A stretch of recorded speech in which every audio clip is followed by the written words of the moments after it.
Well, China's export growth slowed to single digits last month, the weakest in almost 2 years. The world's second biggest economy is being battered by its zero-COVID policy.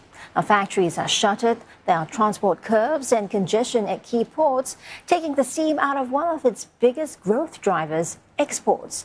Well, exports grew at about 4% on year in April, after growing almost 15% in March.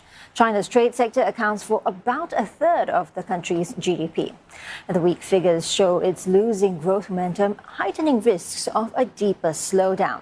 Domestic demand is hurting and foreign companies feel less confident of the business environment.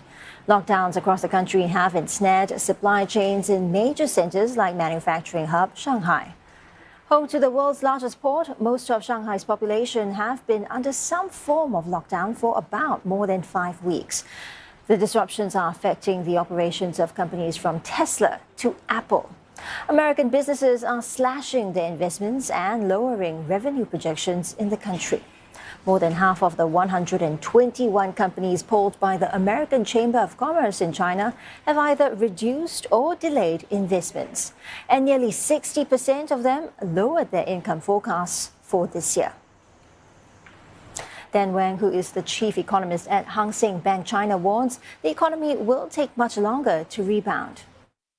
Well, the data are not rosy. When we look at the trends of export, it is declining a lot faster than many people had anticipated. And it has a lot to do with the lockdown situation in Shanghai, because Shanghai port handles about 20% of the container shipping in China. And since April, only about 1/3 of the staff can work actually on the port. And then the production is also affected greatly in the Shanghai, Zhejiang, Jiangsu region. And also nationwide, there was this huge disruption in the truck transportation. And when we look at all those combined data, it is quite difficult to imagine that China's economy can have a rebound anytime soon.